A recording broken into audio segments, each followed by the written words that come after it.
nothing for them. So I'll skip through this quickly, but my main point is that the markets for startups in the for-profit world and the social tech venture world are not the same. Business to business and business to consumer markets are both often pretty dysfunctional. Social enterprises, few have a truly B2C model where the consumer is paying for the product and the social impact, and there's generally a lack of consumer choice which hinders that kind of market mechanism and scaling as well. And the business to business markets in the UK certainly are incredibly tough. If the government is your customer, that's really difficult. So I'm going to shut up in a minute, but what I'm really excited about through digital technology is transformative change. What do I mean by that? That actually we can start to connect multiple different services and organisations, and we can join them up around people at the centre. We can start to connect resources that already exist to the needs that are out there. We can create a supply chain between innovation and need that really doesn't exist. We can create common resources.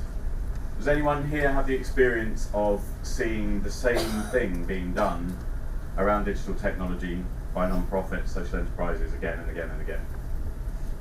Yeah. So maybe we should be looking at tackling some of those problems together, maybe. And scale was talked about in the session before on capacity building. Without digital technology, how the hell are we going to get scale? We really need to do this. And then we'll have data, we'll have information, we can actually learn, and we can put this into practice.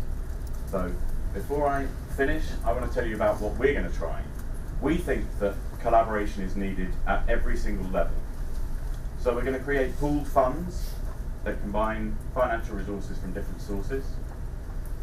But then we want to tie that to really pooling the social sector experience. We want to create a network of organisations working in different sectors, so the ageing sector, the youth sector.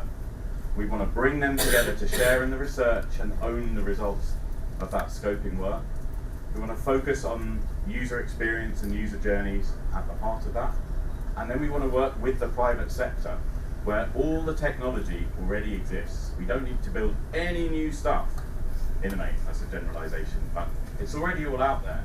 So we need to be able to bring the best technology and the best expertise in to solve the problems that the social sector has already worked out are the most important problems with the resources that are needed to do that. So 3 different sectors of collaboration around the fund model. That sounds ridiculously complex, and it will be, and will fail in many ways, but if anyone's interested in joining us on that journey, please do. So, what will the future hold? Maybe there will be some tech for good giants in the future. Maybe we'll see real digital value chains of organisations connected together. Maybe we'll see API thinking for non-profits actually connecting their services. A social Airbnb, an Uber for volunteers, although someone pointed out maybe that's just Uber. A social GitHub, which is where code gets shared in the open source world. Open standards, so actually we can define our work in the same way.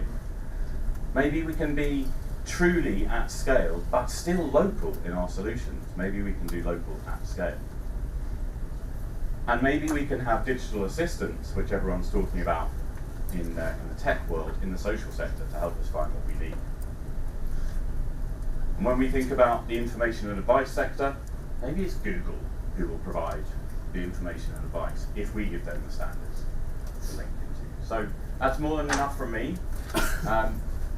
Now I would love to invite up our panelists. So Naveen, Jake, Sylvia and John, who are from A.T. Kearney, Autodesk, APNIC and the Global Giving Foundation, all have different perspectives on technology and the work that they're doing specifically. There are still a few seats, so if people want to grab a pew, please do come and find a seat at the front here. There are 4 at the front here. So without further ado, I want to hand over to Naveen. Cool, thank you. Who was out last night at the dinner? Bloody hell. I think, is that on? Right, yes. I arrived last night and I saw lots of people dancing, so that was a good start. I have to refer to my notes because I was still a bit bleary-eyed. But thanks a lot, Chris. That was a great introduction. My name is Naveen. I lead our telecoms, media, and technology practice in Asia for A.T. Kearney and our global social impact. So I'm at the intersection of technology and social. What I want to do is just speak for a few minutes, if I might, and then hand over to the others. But feel free to stop me as we go along if there's any questions. It shouldn't be a monologue, really. So the first thing I want to do is just baseline a little bit of understanding of the internet. It's a very complicated thing out there, and from our understanding, different people have different points of view about what it is. So what we just did is we just wrote a report called The Internet Economy 2015. It's not the one that you see in front of you, but it's a different one. We just published it a week ago. In the internet, and actually there's a version of it in this report. It's on page 4, but it's slightly outdated. That's the one we drew in 2010 when we published this paper. We were using the old version of the internet, which is 2010. We've redone it now in 2015, and it's getting too long. So let me just give you a quick snapshot of what the internet is. The internet is a $5.6 trillion industry, of which 47% of the value accrues to online services. When we say online services, we mean B2B retail, B2C retail are the two biggest ones. Then you have social, you've got search, you've got all the kind of communications players that are providing over-the-top communications. They are the major drivers of value on the internet. They're not social organizations by any means. So I think, just to your point, clearly a lot of online is not in the social sector. It's clearly driven by the for-profit sector. Now, if you think about the internet, you probably think everyone has it, or a lot of people do believe that everyone has it. It's completely not true. So actually, 43% of the people in the world are actually connected to the internet. Only 43. That means currently it's 4.3 billion people on the planet that don't have internet. About a year ago, that was 4.1 billion. So it's actually more people in the world are not connected than even last year. 78% of the people in the world have access to a mobile network. I mean, it's hard to imagine, but there are, literally 22% of the planet, that's 1.6 billion people, do not have access to a mobile network. And roughly 2/3 of those people who don't have access to a mobile network and who live in underdeveloped economies actually do not know what the internet is. It's mind-boggling to me that there are people that do not know what the internet is. This is stuff that has been researched quite recently by internet.org. It was a study that was released, which is a Facebook initiative. The report was just published a few weeks ago. I found that particularly insightful. Now, what happens when you connect to the internet is obviously you have this disruption that occurs, and the reason why disruption is so important is because it's a combination of effects, and those effects are all exponential in nature. So it's different when you're thinking linearly and you have one cause and an effect. The linear combination of linear effects is very simple to understand for human beings. So for a simple example, if I was to take 30 steps, 1 meter each, how far would I have walked? Quick question. Those who were not drinking last night. Anyone? 30 meters. Okay, 30 meters. Okay, if I was to take 30 exponential steps, that means the first step I take is 1 meter, the second step I take is 2, the third step I take is 4. If I was to take 30 exponential steps, anyone have any idea how far I would have walked? You need to be drinking for this. All right, so you would have walked, look at this, 1.074 billion meters. That is 26 times the circumference of the Earth. Okay, so people are not used to thinking exponentially. When they start to think exponentially, it sort of fries your brain, right? And that's just one factor. Now what's happening is multiple factors are coming together. So firstly, artificial intelligence, we've heard of that. There are progression in AI, is an exponential trajectory. Networks, the speed of networks is exponential. Sensor technology, sensor-based, exponential. Nanotech, the production of new materials is growing at an exponential rate. Machine learning, so this is like machines teaching machines, is also growing exponentially. 3D printing is growing exponentially, and robotics. And there's many others. They're all growing at exponential.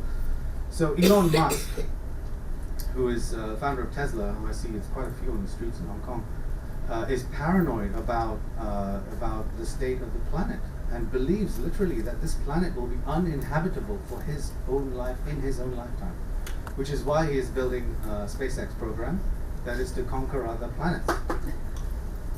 Right? And his first thing that he did is he actually managed to do this. He managed to send a rocket out into space that could replenish a space station that can service human beings, and then sent that rocket back to the middle of the Atlantic Ocean, where it landed vertically on a floating platform, thereby reducing the cost for sending goods into space by over 40%.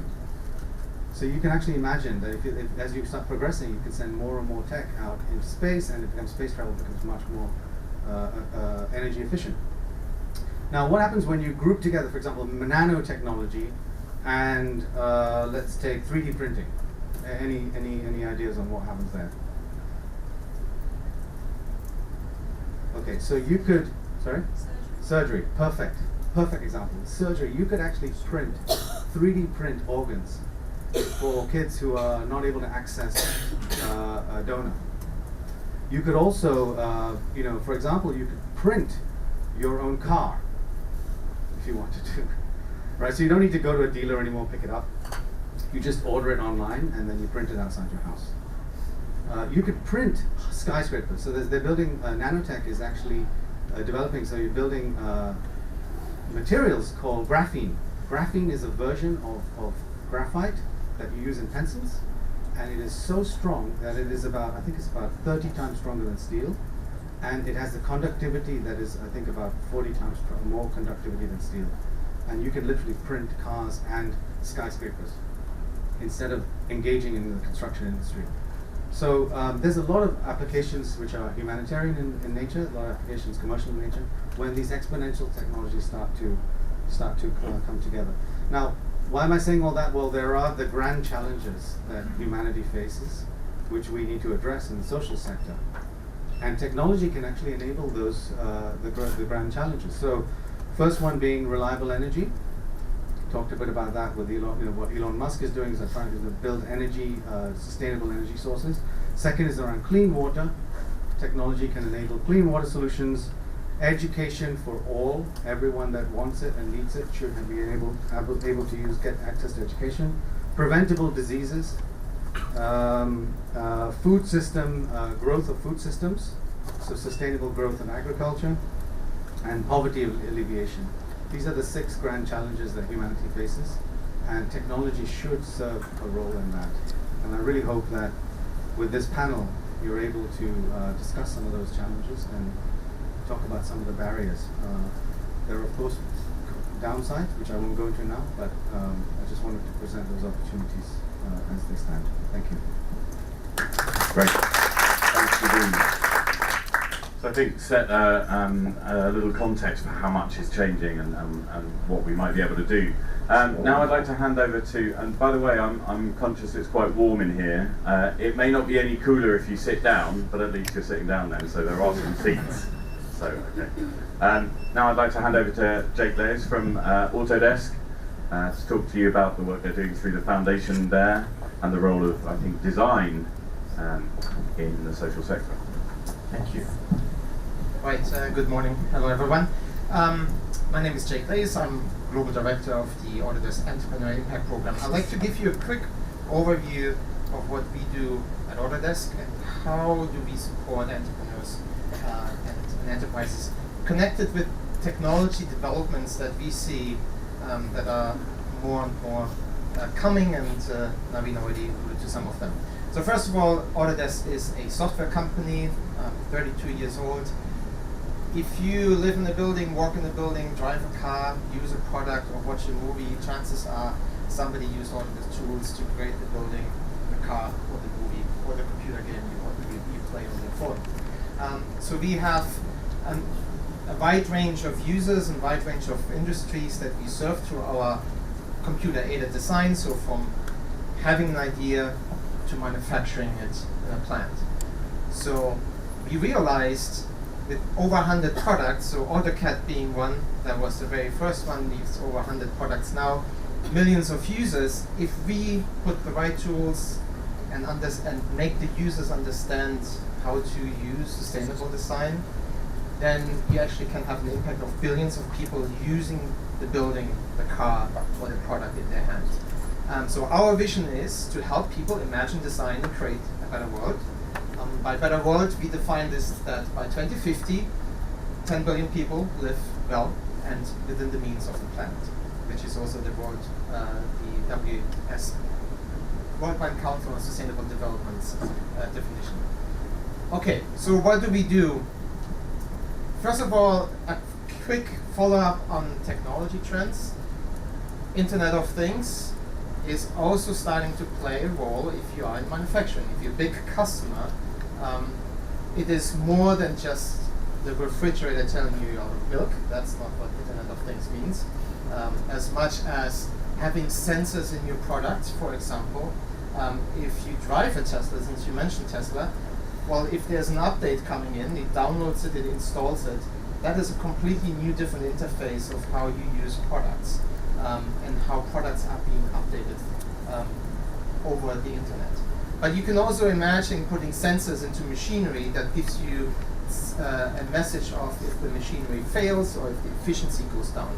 In manufacturing plants, energy, the biggest opportunity for energy savings is actually in efficiencies, because there's a lot of waste actually going into, for example, air pressure machines. The other thing, a little bit AI related, is generative design. Generative design is when you let the computer algorithm design the piece for you. When is that important? For example, you have a motorbike, and we've done this. The rear axle that holds the wheel, that has to withhold hits to the wheel. Typically, an engineer designs this by trying out a couple of things, understanding what material it is, and then designs this fork. Now we sent this through a computer algorithm, and the fork that came out actually looked like a hip bone of an animal or of a cat. So basically what the software is doing is trying to understand how little material can I use to have the greatest strength. And the software basically then develops shapes that an engineer, even a group of engineers, would never be able to come up with, because with the computational availability over the cloud, you can do millions of iterations using as many CPUs as you like and have a very quick result of a very efficient design. Alright, so I leave it at that. How do we support entrepreneurs? There's two things. So I'm part of the corporate sustainability team, and we have three strategies. One is we want to ensure that our tools empower the users for the best green building, or the best cars, the best products, and so on.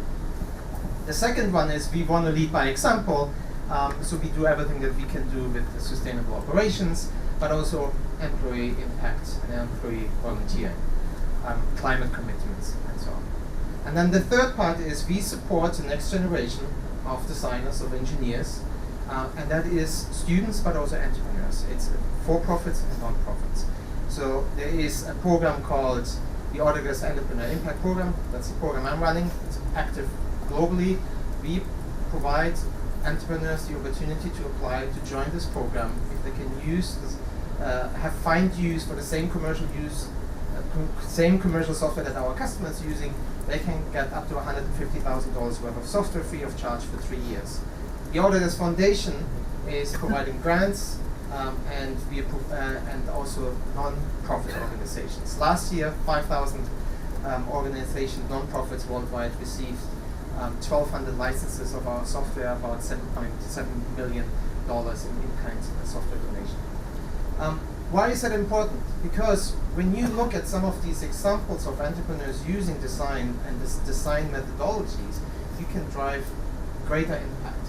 I'll give you an example, a couple of examples. I have actually quite many examples, but I'll reduce it to a few. Mass Design Group is a Boston architectural group. They design hospitals in Rwanda. And they design them with material that is there and make them in a way that they are friendly because it increases people getting better quickly. But it's also easier to maintain. You don't have to run expensive air conditionings. At the same time, when they design these buildings to be sustainable, they also actually train the locals to understand how to build the next building and how to make use of the tools, the technology that is available for them. So that is an example. They basically have tens of thousands of people now supported through this hospital and a couple of thousand new jobs created. Another example, Proximity Design. They do solar-powered irrigation systems in Myanmar, providing farmers the ability to have extra income and have an efficiency in how they irrigate their farms. This is all done through user-centered design. So it's a grantee through our foundation because they use design methodologies and the tools to create a product that actually works. So if you buy a product, a mobile phone, and it doesn't work, you're not going to trust this brand anymore. It's going to be really hard for you to go back and buy the same brand before it doesn't give you a good result. And likewise, if you are a producer of any sort of product that has social benefit, you want to make sure that this works. Yesterday, you maybe saw a pitch session by DX Element that does LED lamps for children in off-grid communities. It is not the most cheapest LED lamp, but if it would be, it wouldn't last 5 years, it wouldn't be waterproof, and the LEDs would damage their children's eyes. So a lot of this user-centered design and design methodologies has to go into place in order to make this work. Through the program, we have now thousands of companies actually joined our program already, a couple of hundreds every year. We basically pick and look at the most scalable, the most innovative companies that use our tools and give them further levels of support, training, pro bono activities through our own employees who help out when these entrepreneurs who are very small need help with marketing or design and many other ways. And it ranges from energy, renewable energy, energy storage, smart city, transportation, waste, water, health and well-being, food, agriculture. It's a whole range of things. You check our website, we have a couple of stories. Always looking forward to get really good and new programs into our program as well. So if you know of anybody, feel free to let me know. We also have Max here who is covering Greater China, so he can help you with China as well. So what is really important, this is my last sentence here, or my last point. Technology that same technology that we use to drive the car, and it's not necessarily just the software technology that makes that car, but the actually driving of the product that you have in your hand. You want to make sure that that technology becomes accessible for anybody, especially for those who create products that have a social impact or an environmental impact. And that is what we are trying to achieve. We are a small team, but we've been basically seeing a lot of really good activities worldwide. South America, Africa is starting, India is coming on board. And we are excited that we have the opportunity to support some of these entrepreneurs who really covered some of these big challenges that we have. Thank you. Thanks, Jake. And I have to say that as I've been, my background is in technology before the social sector, but as I've been getting to know the best of the kind of technology world in the social sector, the design thing is just so important. I'm very struck, having spent the last 12 years kind of encouraging impact measurement, which is like, we've got this thing and now does it work? We should do some research to find out. And design, which actually it might be a good idea to work out whether it works before and as you build it. And I think that the social sector as a whole has a whole wave of development to go through, driven by design. So, thank you, Jake. I'd now like to hand over to Silvia Cadena from APNIC. Silvia. Hi, welcome everybody. Well, my name is Silvia Cadena. I work for an organization called AVPN, it's the Asia Pacific Network Information Center. We allocate the IP addresses and the ASN numbers that all the mobile operators and the ISPs require to be able to connect their users to the internet. We are a membership-based organization, and by members I mean all the ISPs and mobile operators in the Asia Pacific region. So to name one, for example, China Telecom will be one of our members. So Telstra in Australia is one. So that way you know a little bit about what the community we serve. We are members of, or part of what is called the internet ecosystem, or the internet community, or the internet governance ecosystem. That is a bunch of organizations that are, most of them are non-for-profit, believe it or not, that are not Google and is not Facebook, that are not making millions out of the internet that is almost everywhere, except the other 50-something% that I mentioned, that does three things: the IP numbers allocation, the domain name management or DNS, and the standards development. Without those three pillars, there is no internet that can actually work, no Internet of Things, little devices to break the internet for the future, no rockets to launch, nothing like that that connects to anything else. So we are at that very boring level of the infrastructure of the internet that no one's worries about unless it breaks, right? So we are a non-for-profit, as I mentioned, but we still want to contribute back to the community. And out of the technical community, there are several organizations that are organizing their own digital funds, contributing to bring the positive aspects of what the internet can bring to people's lives. The program that I helped to coordinate for the last 8 years is one of those. Again, it's an ecosystem of organizations, so we are not the only one. It's called the ISIF Asia program. It's the Information Society Innovation Fund. Our call for grants closes on the 31st of May, so if you have anyone, please take a look at the publicity. What we do is we try to support those organizations on the social sector that have an idea that involves a solution that links somehow to the internet and use it in an innovative way. That doesn't mean that the innovation is technical, right? It could be an organizational way of using the internet in a way that was not thought before.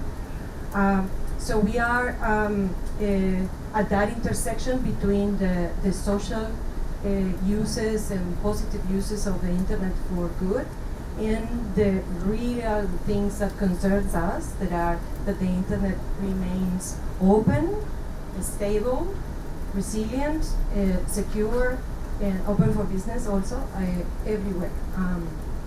So that's APNIC's mission.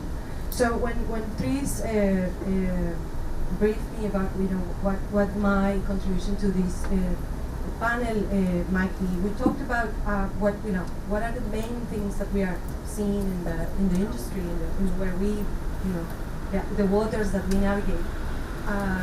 As the potential transformation or disruption elements happening, and I just have a few points here that I think some of the issues that we are seeing that are more interesting is about ownership, but how infrastructure is not anymore in the power of the electricity companies that build the poles and lay the cables, or they are not in the hands of the massive mobile operator, that there are solutions that come like on a suitcase, more or less, and that you can develop your own little mobile network in a very small rural area in Thailand, for example. One of the projects that we supported that is not connected to the internet, is not connected to a phone network anywhere else, but is providing using internet technologies is providing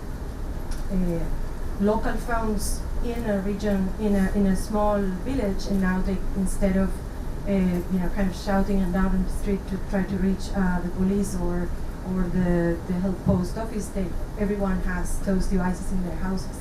So whenever the connectivity comes along, it will sometimes reach them, maybe don't. Sometimes you don't need to know what's going on across the world. Sometimes what you need to know is what your neighbor is doing, or to be able to assist someone that is closer to you. But internet technologies allows that to happen.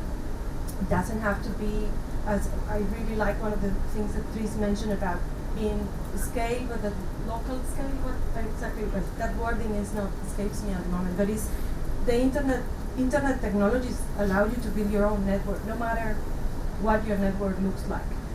So that the thing about ownership is of the infrastructure itself, the devices that are, the cost of the devices that are going down every minute, the tools and the services, the knowledge, but also the business models behind how that revenue is created. That a lot of the innovation using internet technologies, what is allowing actually is the exploration of business models that have not been done before. One of those very interesting ones is on the music industry, where they fight it for many years, the piracy and Napster, and you some of you might remember that. And what happened after that was the Apple Store music, and then this thing about buying or sharing one song at a time instead of having music, the whole album came along, and then you see bands performing actually, which means they have to work instead of just selling records and making millions of dollars. So it changed how the business model around the music industry works, and now Hollywood is also suffering a little bit with Netflix and other business models around how you access content and how you access entertainment, how you access games. So I think that innovation is really, really key. It is the ownership of what the internet allows you to do. You can set up your own thingy, and whatever that thingy is, you can make it work. Then, although that might look easy, I want to go back to the standards, domains, and numbers part, which is there are technical issues that make this thing work. That because it seems like, oh, you click here and it works, a lot of people tend to take the approach of not the simple solution, but the simplistic solution. And that's where I want to make the big difference. A lot of solutions that are using the internet are not taking a lot of consideration on the design, security, privacy of data, the computing power required to actually make it work. So they are actually doing a lot more damage probably than good. Because when one thing breaks on the internet, you lose trust on the internet. If you buy something online and your credit card gets cloned, whatever, you will probably not say, I will not buy from vendor X, Y, and Z on eBay. You might say, I will never use eBay again. You might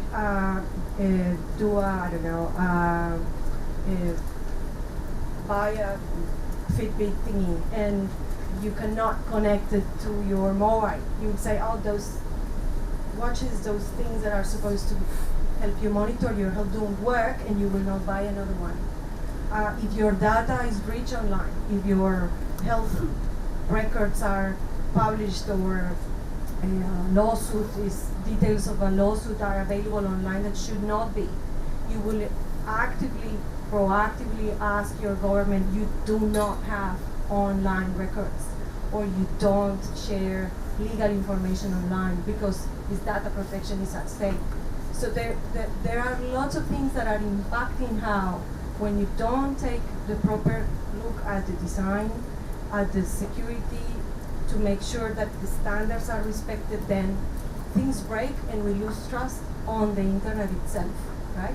And then the other 40, 50 something percent will probably say, why do you want me to connect to that thing that is so scary? Is this boogeyman that all sorts of things, bad things happen on the internet. So I spent the last almost 25 years of my life trying to connect people to the internet, and now I'm spending a lot of my time not to scare people away of the internet. So I think that my last comment is on the barriers and the challenges, is the ethical considerations that I just mentioned, the lack of business skills from the social sector and the technology sector to actually engage in conversations when all aspects are taken into consideration. There is not much dialogue happening at that level. And finally is the computing power that is required to actually bring the periphery of the network to contribute. If it is a different thing to talk about computing power in Hong Kong, or rather than say, oh, Micronesia needs some cloud computing services in the Pacific Islands. How is that ever going to happen? So I encourage you to think a little bit about, yes, use and the social aspects are important, but please never ever underestimate that the technical knowledge required to make this work is something really serious, and we need to think about it really carefully.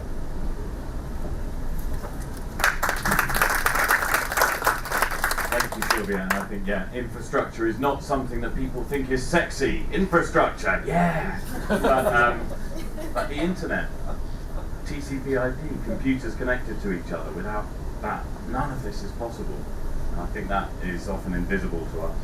And also, I think, in a sector that underinvests in all of its key capacities, we sometimes forget how much infrastructure we're lacking. I'm not talking just about the internet infrastructure, but actually the infrastructure that this kind of conference represents, to connect, share knowledge, find other people doing the same stuff. There's a lot of infrastructure we just don't have. So finally, I want to hand over to John from Global Giving, and they've been an early pioneer in the use of technology in the social sector and blazing a trail really for how to connect donors and nonprofits. Thanks, and yes, I'm John from Global Giving, and I do think infrastructure is sexy.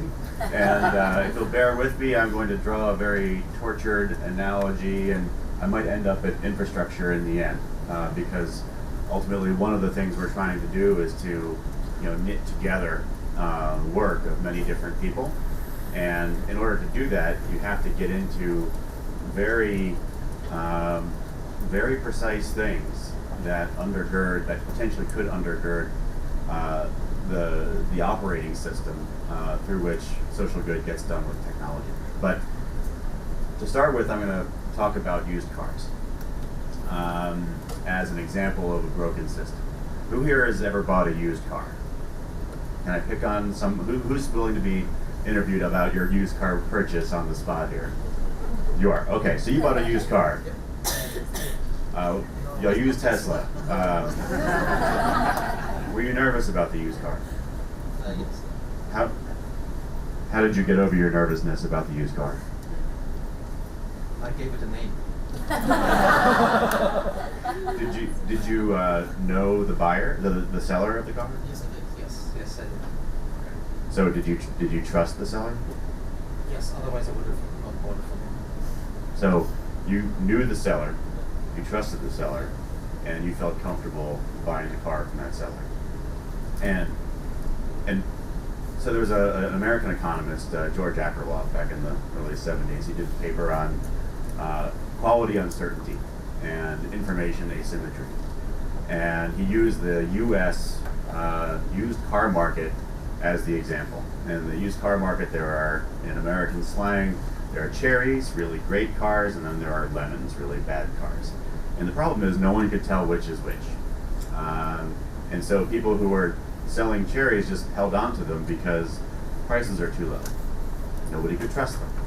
There was no trust. So the market was failing. I just happened to work for a company in the U.S. for several years that addressed that problem using information. So when you compile information about how a car has been used in the past, it turns out that you can increase the amount of trust and increase the value in that market. You reduce the quality uncertainty, you reduce the information asymmetry, and you can solve that market for lemons. So people, even if you don't know the seller, you can increase the trust and be able to buy that car with a lot more confidence. So what does this have to do with anything? When global giving started back in 2002, in some sense it was seen as kind of solving the market of lemons that was international development and philanthropy. That there are so many fantastic people working at organizations. Social enterprise wasn't exactly a term back then, with great ideas that just needed funding, small amounts of funding or large amounts of funding, to have those ideas tried out. But the whole system was set up only to fund the most proven, the most reputable, the most trusted solutions, and all the money went to those. So it was always the same entities getting all of the funding, and all these other innovators out there were getting nothing. So that's what global giving was established to solve through technology. What that ended up looking like when it finally launched was a crowdfunding platform. And in 2002, crowdfunding wasn't a term yet either. We didn't even know we had built, this was before my time, but they didn't even know they had built something that would then become known as a crowdfunding platform. The idea was that you find these innovators out there with these great ideas, post their projects online, and because of the brilliance of these ideas, and because there must be so much pent-up demand to fund these ideas, that people would just show up and start funding them. But as it always happens on the internet, you built it and they didn't show up. What did end up happening was the innovators themselves started using their own networks, people who trusted them, and using global giving as a platform to transact with them. And it took us a little while to recognize that that was what was happening, and that, of course, later became known as crowdfunding. But what's important about crowdfunding is not the funding; it's the crowd. It's the people with the ideas and the people who believe in those ideas, and funding is just a way to kind of signal that, yes, I believe in you and I want you to get your work done. But that doesn't happen without trust. And I think part of the, and it doesn't happen, and part of the promise of digital technology, as we move from, yes, funding these initiatives is important. Several folks at the conference have said funding isn't the most important thing. It's really important, and nothing else happens without it. But taking the funding as a given, what's important are these ideas that get tried, so that over time solutions can evolve, like the axle that looks like a cat elbow. A team of engineers would never come up with that. You could never just design that unless you had some incredibly weirdly divergent thinker. But if you set the conditions right, least possible material, highest possible strength, and you are open to see what evolves, then you end up with these novel solutions that would otherwise not be designed. But that doesn't happen without good information about what is working and what is not working. And that, I think, is the next wave and the next promise of technology.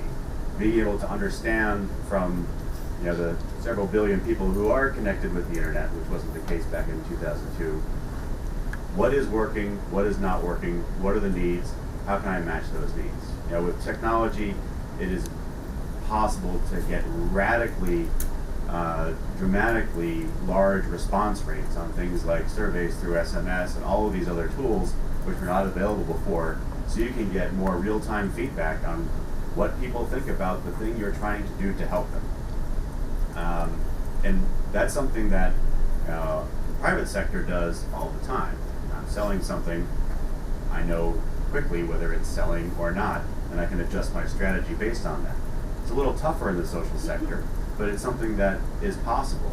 Can you have technology-enabled feedback loops to drive more real-time decision-making as you're implementing programs in an information ecosystem that is transparent to all and funders can take advantage of, align funding more directly with actual community needs.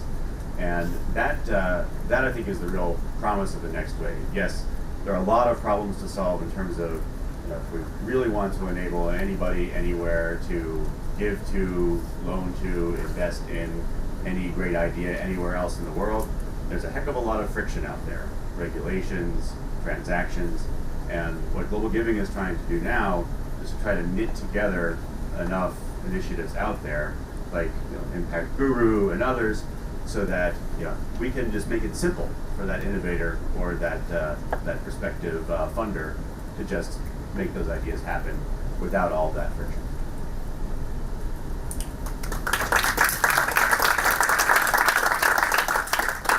Great stuff. So we've heard from Naveen about exponential rates of change, about some of the grand challenges that we face. From Jake about the importance of design. From Sylvia about infrastructure, which we decided is sexy.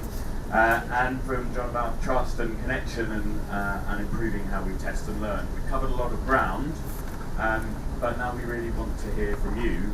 What do you think are the big challenges that you face, maybe in your work, or that you see, and how we get the benefits of digital technology out there in the social sector? What are the big opportunities that you see?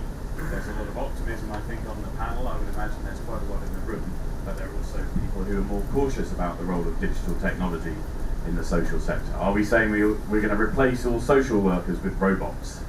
Is that the future?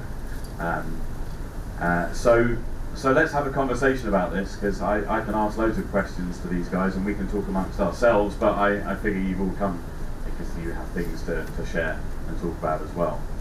So who wants to kick us off with thought? Maybe we'll take a couple at a time. So yeah, sure. If you could just say who you are and where you're from.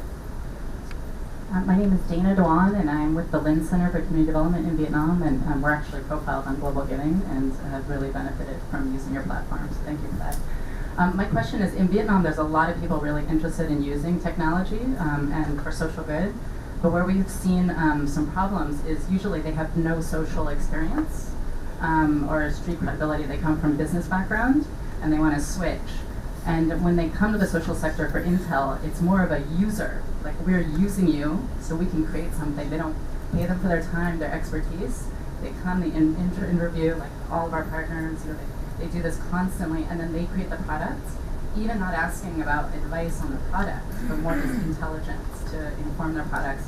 How do we, and Global Giving, I think, is strong because a lot of the founders were from the sector or previously had that experience, and it seems to me there needs to be a stronger involvement of people with social background, social work experience, or things like that, to be developing these. And how do we make sure that happens? Because it seems the impact investors want to fund the business people who have business experience, and not really, they're more risk averse to funding someone from the social sector. Great question and fantastic topic. I think this isn't just about technology, right? This could be about the finance community in the social sector. It's something that happens in the technology world a lot. So I think in a lot of what the work that we're doing, we're all interested in the ways that you bring together the expertise of the social sector and the technology world in a way that works. But so comments and thoughts on how you've seen that work, and how do we overcome the people who just want to run into the social sector so they can build their shiny app and make money. Yeah, so it is that is an important factor in many ways. The ability to train people in tools so they're more than just users is of course dependent on how do you bring the training to them. As a company, what Autodesk is doing, we focus a lot on students, so the future generations of architects and designers and engineers. So if you are a student and you can prove you're a student, you can get actually access to all of our software, whether you're a school or a student. We also look into building a program, either specifically with educators, with universities, and also have a YouTube channel called the Autodesk Sustainability Workshop, which talks about the principles of sustainable design from very basic to how to use analysis tools, for example. So that is an easy, as long as you have internet connection, that is a way of for us to go and promote this. With companies that come into our program, the hundreds of companies that we work with, it's not possible to do this with every one of them, so we really pick those that have the most opportunities, scalable, that are innovative, that have the opportunities for greater impact, and provide training to them. That is still the user, right? So when you, I guess, were saying that the challenge is the investors or the ecosystem around the companies, making them understand how to use technology. And that often works, in our case, through working with organizations that are in this field, for example, incubators or government agencies that connect us with entrepreneurs, for example, and then provide access to the ecosystem as well, through which we then can provide some level of support. It is challenging if you are in an area where there is no internet connection. It is challenging because there are so many areas, and if you want to bring a trainer to that area, it's hard to do. But we have to start small, and that's what we are trying to accomplish. Other people with thoughts on how you bring these worlds together? I mean, one reflection on the design approach is that if you don't really understand people's lives and challenges and aspirations and how a product will practically work, you just haven't done your homework. So you need to do that. And if you're going to come in and use the social sector as free research to do that, you're clearly not being very ethical in your approach. Sylvia? I would like to answer that from the ethical considerations point that I was trying to make. A lot of the tech community has grown so quickly, so fast, and with so many young people driving that change, that disruption that they call, that there is a lot of ethical principles that have not been even considered when they are already launching the app, the watch, the this or the that, right? So one thing that is very important is that the ethical business approach that needs to be implemented at technology companies as well. So when the same discussions that social organizations have been discussing for years about how you use the information that you collect from your patients in home-to-home survey, things like that. Those principles that were set up more or less in stone, let's say, by the World Health Organization. Let's go back on a specific example. Organizations, startups working on health applications, sometimes don't even know that those principles are there and they don't use them. So one of the things that is important is that whenever you partner with someone, and those is the boring part of have an MOU where you lay out, even if there is not a contract, a service contract, you have an MOU where what's going on with the information we share, what are the ethical principles that you are using to engage with us. You're coming back afterwards and you're going to show us what you did with this. That's our principle.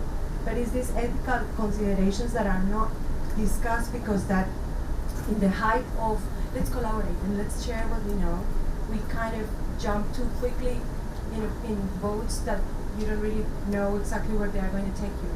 And in a lot of cases, then the social organizations end up losing, let's say losing, the revenue streams that might actually help them in terms of the intelligence or data that they have that can power those apps or things like that. So I think it goes back to principles on digital technology. There are several efforts around the world at the moment with that. One very recent one have I think 7 or 9 principles of engagement on digital tech. That is something worth considering.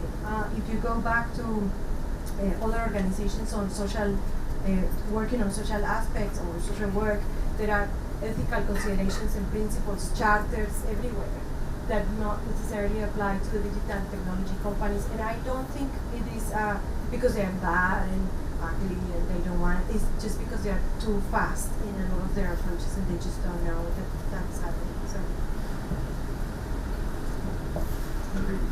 Yeah, so it made me think when you were saying that, I saw a speech that Obama gave recently at Georgetown University, where he was commenting, he was attacking Trump, basically.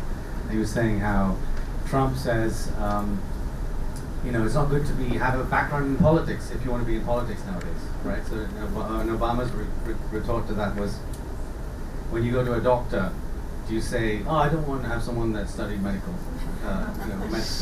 Or you fly a plane, I don't want someone that's had 10,000 flight hours. I just want to go with someone else.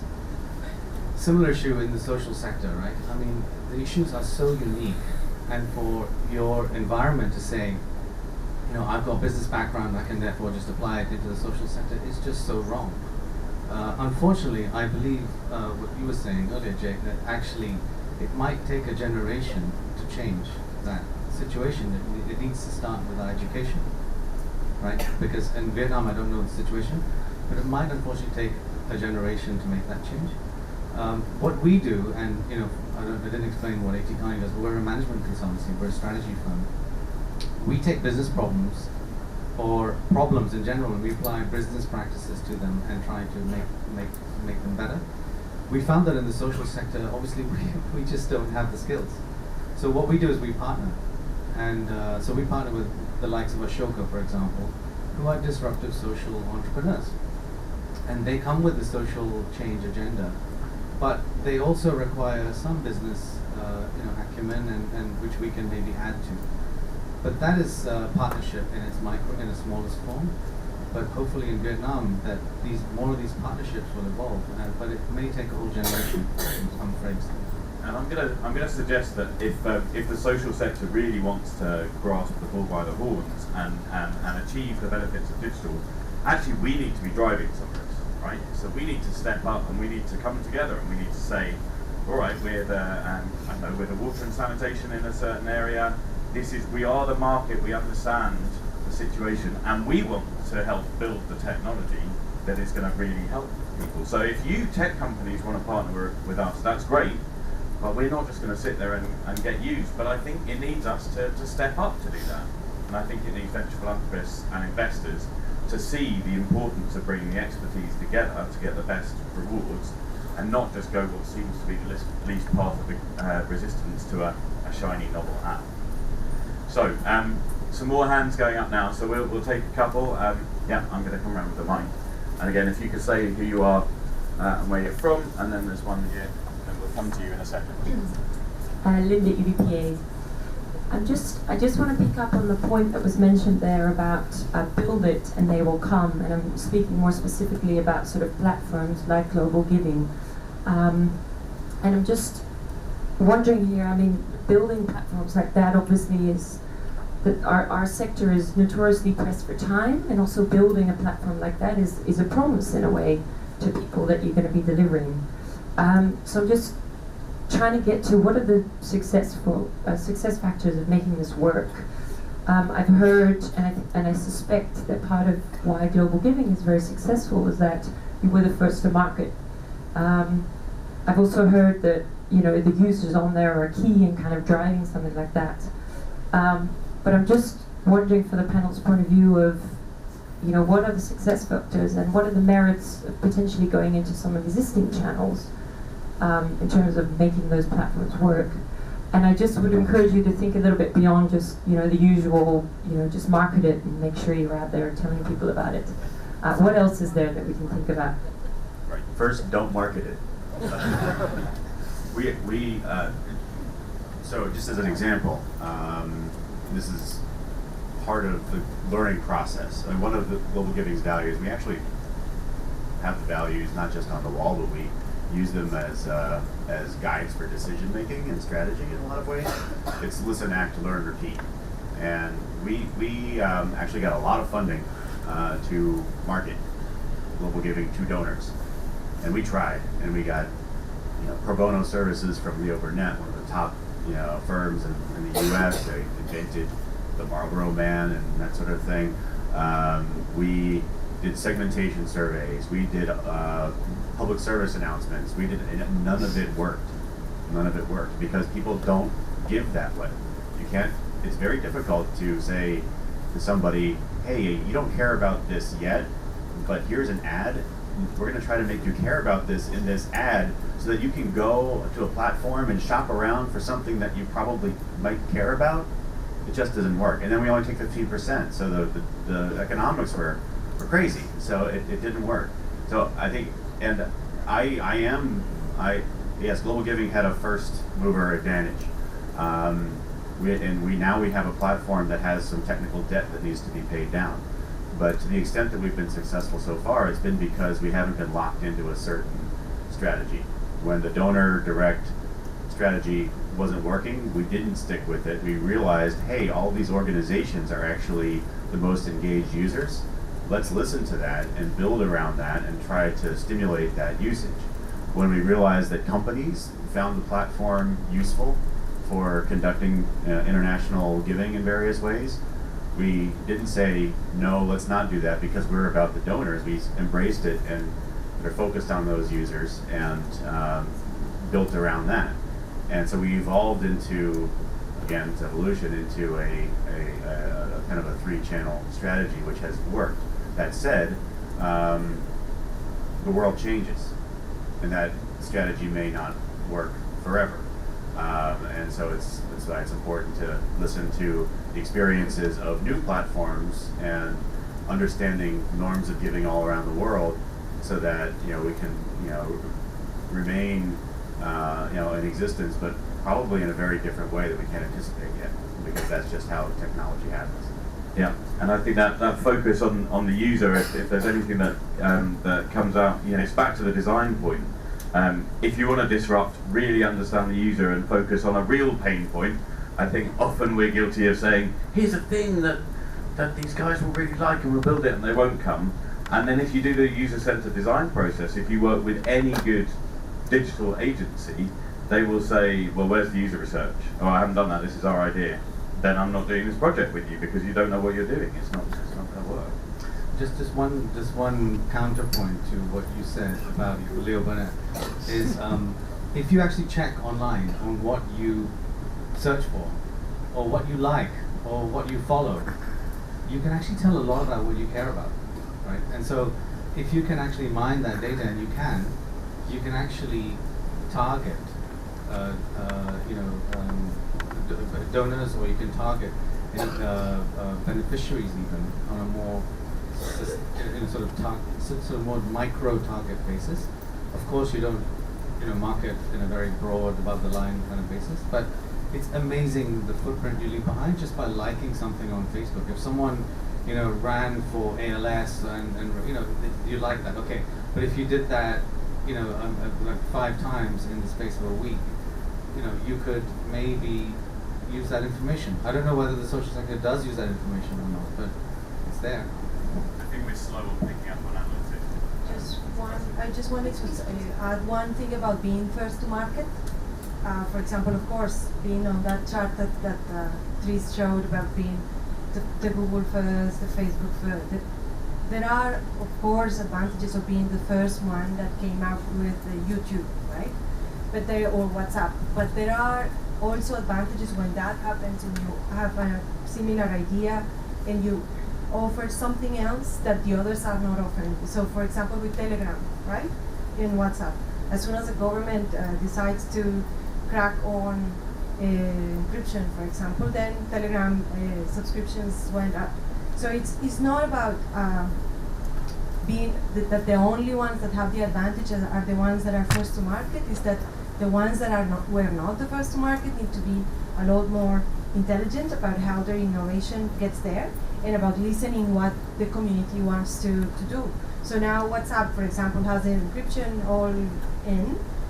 Still, their numbers are lower than the other ones because they want to keep anonymity and other options that instant messaging services are out there doing. So it's not about, there is not only one way of doing something, and it's important that's what the cycle goes in. And just a very brief last comment from me on this, because I think it's a really important thing that someone told me the other day, that well, for a start, all of those tech companies that were able to pivot and change their model, they were well funded enough for long enough to be able to.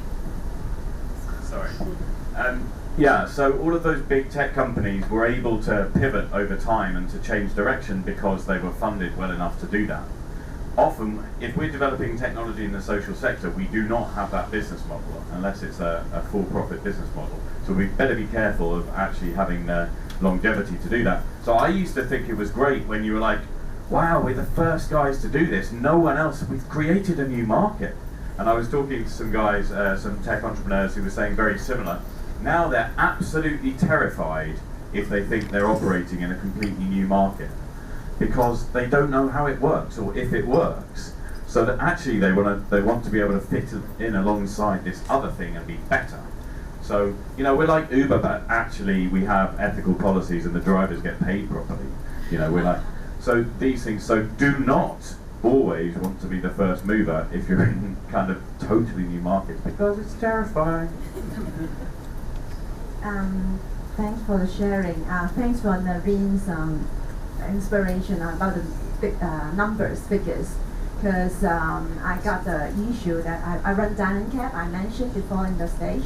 I need a 24 hours booking system support me. The tech company, when they come to my office, oh, you need 1 month in advance booking, so sorry, my apps do not fit you, then you renovate. But that company make a huge profit. Their bonus is a brand new Tesla, okay? So I think what is the big gap between those tech people? They have the opportunity cost is so huge that they have to give so much time and effort to help the social sector.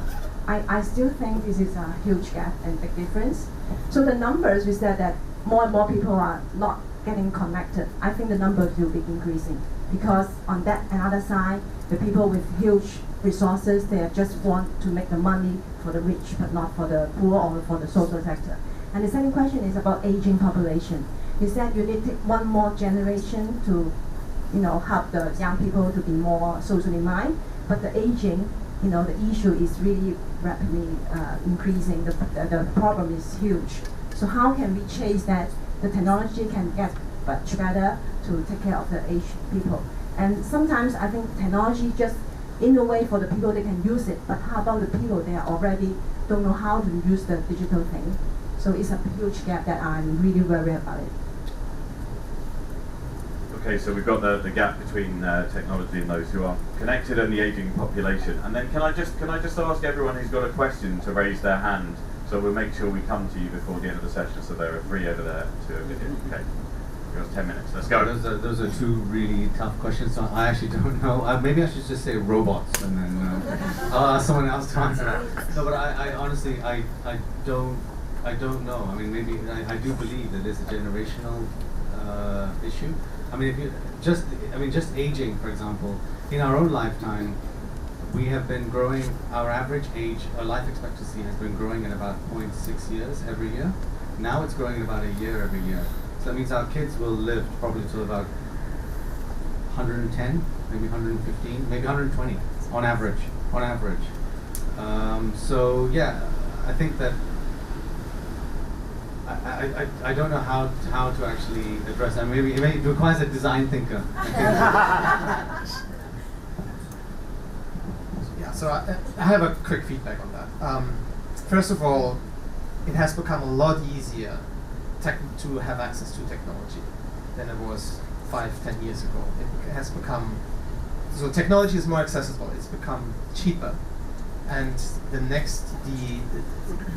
millennial generation, or the generation that comes into the workforce now, is already mostly computer literate. I mean, they understand that market. It's not everyone, right? There are millennials that grow up in areas where there are no computers and no internet, of course. But there is, you see, I think you can see a significant change very quickly. My son, when he was 4 years old, told me the TV is not working. And why? Because he tried to swipe to the next page, right? So you have literally kids growing up with the technology at their fingertips, literally at their fingertips.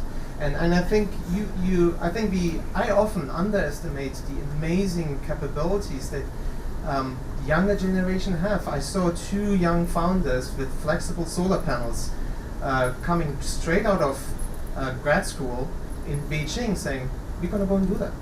And we'll see what happens. And they outfitted a off-grid school with solar panels. So I think I'm optimistic, as you can hear maybe, but I think there's opportunities that we haven't seen yet. And in the UK, certainly some work we've been doing around digital and aging shows that that to bring the benefits of technology to people who aren't connected, you can't use technology. You need the family member or friend or carer or neighbour, and that actually it's working through that person often to connect them. And actually a lot of the innovations won't necessarily be about technology themselves, but it may be using technology in the background to connect. So that's certainly what we're finding. Right, we've got. I'm going to go over here and then I'm going to come back here. If we could get these three questions together, if you could keep them fairly brief, and we'll go one after the other, and then the panel can respond, and then we'll do the other two. So. Hi, I'm TK from Arta Networks. We have a online social impact investment platform, and my question is regarding the fragmentation of impact investment data in the market. So. One initiative we have is called, that some group of investors have, is called SODA, Social Data Commons. This is where where different impact investors share investment target data and social enterprises out there by sharing, having common fields. How difficult do you think that would be to get the impact investment industry to adopt such an initiative? So common standards and impact investment, how easily can we adopt them? Good one. Hi, I'm Piyush Jain. I'm the CEO of Impact Guru, an online crowdfunding platform in India. I was curious to hear the panel's perspective on how to fix the market, which probably seems to be broken, at least from our perspective in India. So the social sector, probably a harsh assessment is there is some capacity issues on the talent side. Then you have the social sector feeling that there's a low return on investment on doing anything tech related because it's so early in terms of the evolution. And basically from a private business perspective, focusing on serving the social sector when they are not very good payers, where you can have a clear revenue model. So how do you fix that market dynamic to get things started and move in a different direction? Great. So fixing the tech market in the social sector, that's easy. We can do that in the next 5 minutes. Okay. My name is Pandu and I'm from East Ventures, a venture capitalist based in Jakarta. Question. So in Indonesia right now, there's the digital transformation, civic technology is really overused jargon, and we have like tons of hackathons in Indonesia. And the problem is, I think quite counter to the question that is from the side that not a lot of tech people wants to help the social sector, but in Indonesia they have actually tried to help the social sector working with NGOs. But then what happened is we have zombie apps, we call it. You know, like when they create apps and then nothing else happened. Okay, apps, they won the hackathons and nothing else happened. There also happens collaboration with the government and other parties. So how do you suggest the developers and tech work with NGOs to create an actual app that helps not become zombies? Thank you. Great. So we've got common standards in impact investment. We've got fixing the tech market in the social sector and avoiding zombie apps. Who wants to kick off and take one of those? Taking advantage of being the only woman in the panel, so I'm going first. So, and Sylvia, we've got 5 minutes, so we're going to rattle through. So I think that for the zombie apps and the age comment before, there are things that can be done in terms of listening, right? Listening and collaborating as collaboration, not as an empty word that let's collaborate, but let's actually do it. Those conversations are very hard to have. When the people that are actually delivering the goods are actually listening to whomever has the need. And when that conversation never happens, or happens just a few bits here and there, then the zombie app appears. And then the market fails, and then everything kind of falls behind. And in the case of the age comment about that she made earlier, I just wanted to point just one quick example. In Japan, after the tsunami in the Sendai area, they had lots of elderly people that were without any young ones in their families, living in containers, piled containers, close to where the city was wiped. And they provided an iPad was connected to the wall, and that had an emergency button and an entertaining channel, let's say, and mental health modules to follow up.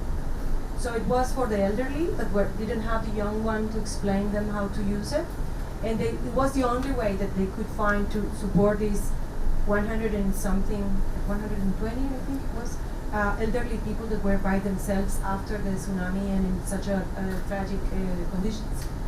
Again, listening to their needs, listening to the needs of the mental health providers that were trying to reach them, that they couldn't, knowing that they can't move, so they will be stuck in that room for a while.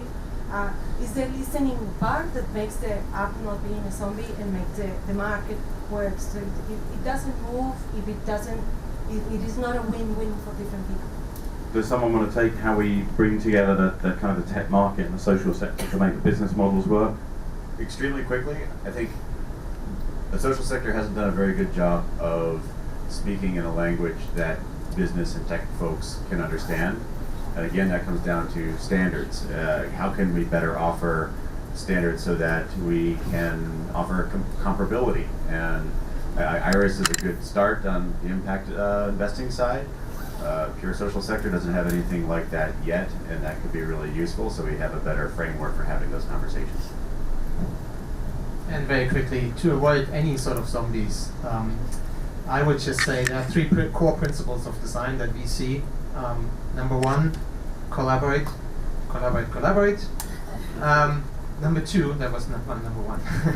Number two, iterate. Iterate and optimize. Iterate means try, fail, learn, try again, and optimize to a point where you have where you have something solid. And lastly, what we call impact modeling, which is try to avoid unintended consequences, and that's very often what can happen with technology. We have, climate change happens because of unintended consequences of driving cars for 100 years or something like that, right? So we have to avoid, you don't just focus on one thing. I think the period of point solutions is over. We have to be very holistically thinking about everything. Thank you. And I think the only way we're ever going to really do all of those things is if we're working in a network, right? So I think I come back time and time again to, are we networked enough? Are the tech guys networked enough with the social sector guys? We need to get to know each other over time, and we need to be working together over time through the network, as you say, not through point solutions. Right, final, there are two questions over here. I'll take it offline. Okay. Go for lunch. I don't want There's to one question, one final question. Thank you for the chance. And I'm coming from something like a player side, implementation organization. We have a program in India and Cambodia. So there is a one example, like for example in India, a program introduced Salesforce.com to manage survivor information of the traffic and cloud, and we can break the information gap between the source and destination area. And we use this data for the advocacy as well. So that is in our organization exciting the case, but we didn't have so much chance to share that kind of showcase. And on the other hand, that I'm looking for some BI tools to manage our organization data, but there is a tons of that BI solution provider, and everyone said they can do everything. So I'm very tired of selecting or comparing, or like how can I say? It's not appropriate that educate provide some education to the solution provider. So my question is that are there any good platform to exchange such kind of the success or failure, or like compare some solution? Because if I know the specific company, I can get or if I know the business intelligence tool, I can select. But many of our neighbor organization doesn't know what it means. So are there any like defrag people can defrag? Have you checked out TechSoup? Yeah, we are a member, but not only the software and. Yeah, I think it's Any good ideas? It's a common. We found it a common challenge that whether it's a non-profit trying to work out who's the right agency to work with, what product to select, there's some guidance out there, but actually we haven't really found the business model for providing that guidance and advice well and connecting people. So I have to say my take on that is that only if we really bring together the network do we have a hope of making that sensible. And I don't want to suggest we build one big platform to do everything to connect, but actually if we are able to aggregate our needs, there may be 100 other people out there with a similar question, and actually then that starts to become an interesting market for one of the BI providers. So we have to come together and strengthen ourselves as the social sector, and we need to broker and network and bring in the tech sector, and together I think we all believe we can do great things. So I just want to thank the panel for their tremendous perspectives, and all of you for your great questions and remaining engaged in what was quite a hot room at first. So it's lunchtime now. Do come and chat to, well, if the panelists are happy to be chatted to before they have their lunch, come and chat to them as well. Thank you.